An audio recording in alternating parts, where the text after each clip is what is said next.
নাগড়াকাটায় ত্রাণ দিতে গিয়ে আক্রান্ত হয়েছিলেন বিজেপি সাংসদ খগেন মুর্মু। তিনি এখনো হাসপাতালে ভর্তি রয়েছেন।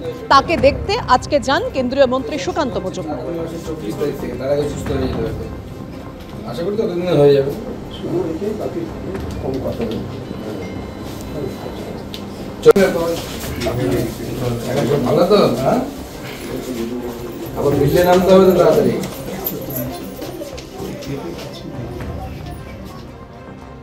এবার যে খবরে নজর রাখবো, বাগবাজারের করুরি হাউসে দীর্ঘদিন ধরে চলে আসছে শ্রীকৃষ্ণের পুজো।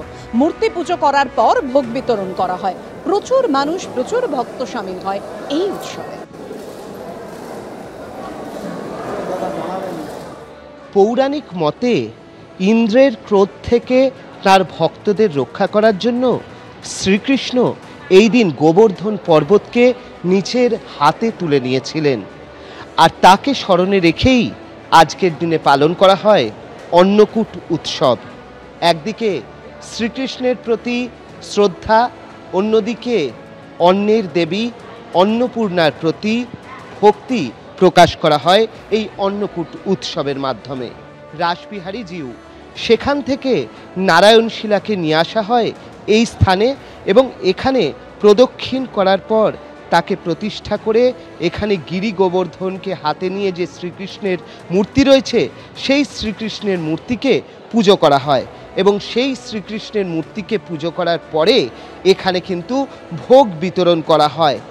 এই বাড়ির ইতিহাস অত্যন্ত প্রাচীন, তবে এই যে করুরি হাউস, এখানে বিগত 85 বছর ধরে একইভাবে পুজো হচ্ছে। তবে অন্নকূট উৎসব এখানে হয় আরও বহুকাল আগে থেকে, আর এখানে বহু মানুষ আসেন এই উৎসবে সামিল হতে। ক্যামেরায় অতনু কুণ্ডুর সঙ্গে অর্ণব মুখোপাধ্যায়, এবিপি আনন্দ, কলকাতা। রাজ্য জুড়ে এসআইআর শুরু নিয়ে জল্পনার মধ্যেই সিএ শিবির নিয়ে বৈঠক বিজেপির বৈঠক। রাজ্য জুড়ে 700 শিবির করার ভাবনা। এই বৈঠকে সে বিষয়ে আলোচনা হতে চলেছে। বাংলাদেশ সীমান্তে বিশেষ নজর দিচ্ছে বিজেপি। আর কোন কোন দিকে নজর দিচ্ছে বিজেপি, কি আলোচনা হচ্ছে জানাবেন আমাদের প্রতিনিধি শিবাশিস মৌলিক। শিবাশিস, বৈঠকে কি কি আলোচনা হচ্ছে? আজ সকাল থেকেই বৈঠক শুরু হয়েছে। বৈঠকের মূল যিনি দায়িত্বে রয়েছেন বিজেপির সর্বভারতীয় সাধারণ সম্পাদক সংগঠন বিএল সন্তোষের উপস্থিতিতে এই বৈঠক চলছে। এ রাজ্যে এসআইআর, সিএ, নির্বাচন কমিশনের বিভিন্ন বিষয় বিজেপির তরফে, বঙ্গ বিজেপির তরফে যে নেতারা দেখেন, জগন্নাথ চট্টোপাধ্যায়, জগন্নাথ সরকার, এরা রয়েছেন সেই বৈঠকে। এবং যে কারণে জগন্নাথ সরকারের কথা উল্লেখ করলাম, বাংলাদেশ সীমানাবর্তী যে জেলাগুলি রয়েছে, যে 9টি জেলা রয়েছে পশ্চিমবঙ্গে, সেই 9টি জেলার ক্ষেত্রে কিন্তু বাড়তি গুরুত্ব দিচ্ছে বঙ্গ বিজেপি। বাংলাদেশ থেকে যারা সীমানা পার করে এই পাশে এসেছেন, তাদের মধ্যে যারা অমুসলিম বা হিন্দু, বৌদ্ধ, খ্রিস্টান, তাদের জন্য বিশেষ সিএ সহায়তা শিবিরের আয়োজন করতে চলেছে বিজেপি। বঙ্গ বিজেপি নিজে যেমন কিছু কয়েকশো ক্যাম্প করবে, তার পাশাপাশি বিভিন্ন সামাজিক সংগঠন যারা বিজেপির সহযোগী সংগঠন হিসেবে পরিচিত, মতুয়া মহাসংঘ বা অন্যান্য সামাজিক সংগঠন, তাদের মাধ্যমেও কিন্তু বেশ কিছু সিএ সহায়তা ক্যাম্প করার কথা ভাবছে বিজেপি।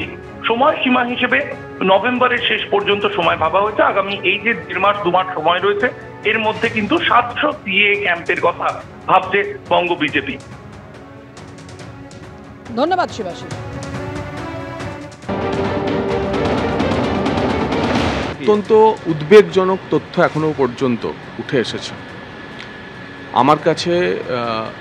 18 তারিখ বিকেলবেলা পর্যন্ত যে 2002 এবং 2025-এর তালিকার ম্যাপিং এসেছে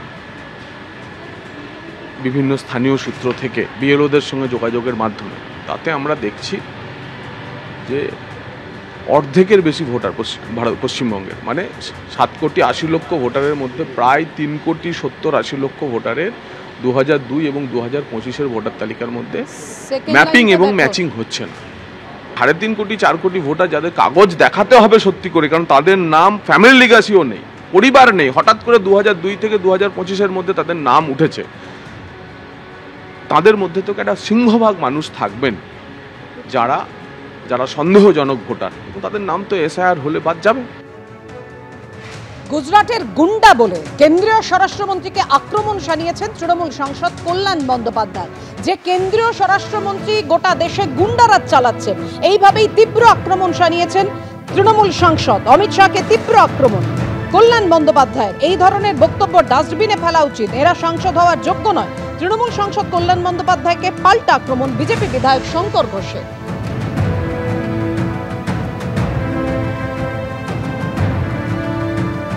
অমিত শাহ কখনো জীবনে পড়েনি, সংবিধানে কি আছে না আছে সেটা সম্বন্ধে সংবিধানে ওর জানা নেই। তাই সংবিধানের মধ্যে কারা কাজ করছে, সংবিধানের বাইরে কারা কাজ করছে ও কি করে জানবো? মমতা ব্যানার্জি সম্বন্ধে বলে গেছে যে ওর ব্যাকগ্রাউন্ড কি, গুজরাটের গুন্ডা, এই তো ওর ব্যাকগ্রাউন্ড।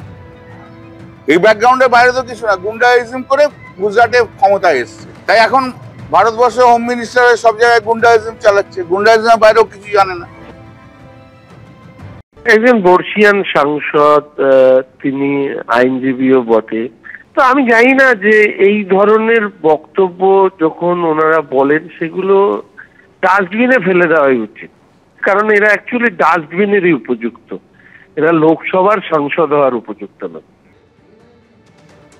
উত্তরবঙ্গের ত্রাণ ও পুনর্গঠন নিয়ে ফের কেন্দ্রকে নিশানা তৃণমূল সাংসদের, যেভাবে বাংলাকে বঞ্চিত করা হচ্ছে, কিন্তু বিজেপি শাসিত রাজ্যগুলো ত্রাণ পাচ্ছে, অথচ বঞ্চিত বাংলা। বন্যা ধসে বিপর্যস্ত উত্তরবঙ্গ, ঘটেছে প্রাণহানি, নীরবে বসে আছে কেন্দ্র। রাজ্যকে এক পয়সাও সাহায্য করছে না কেন্দ্র, অথচ বন্যার জন্য মহারাষ্ট্র কর্ণাটককে সাহায্য করছে। 1950 কোটির বেশি অর্থ সাহায্য পাঠিয়েছে কেন্দ্র। কেন্দ্রীয় তহবিলকে প্রতিশোধের জন্য কাজে লাগাচ্ছেন মোদি শাহ, এভাবেই পোস্ট করেছে তৃণমূল কংগ্রেস।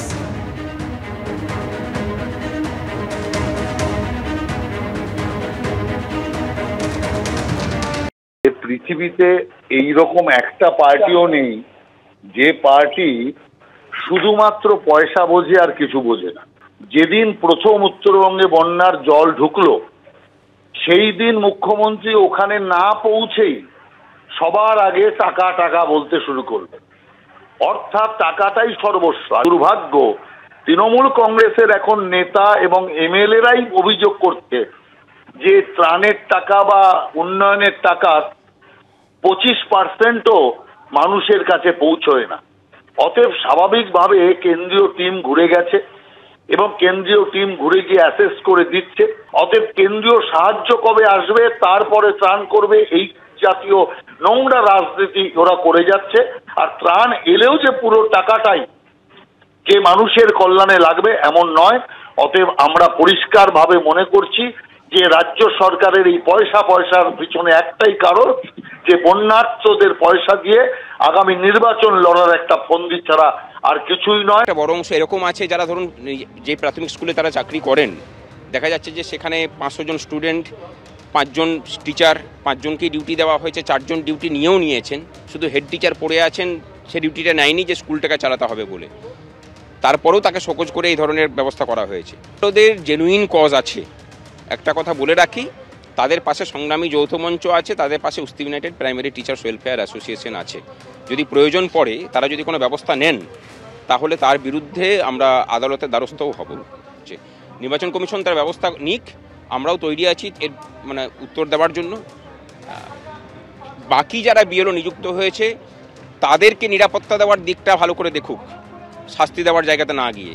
আর যারা আছে মানে যারা কাজটা করতে চাইছেন তাদেরকে সুরক্ষা দিক, আর যারা কাজ করতে চাইছেন না, বহু কর্মচারী এখনো পড়ে আছে, যারা স্বেচ্ছায় কাজটা করতে চান তাদেরকে নিয়োগ করার ব্যবস্থা করুন।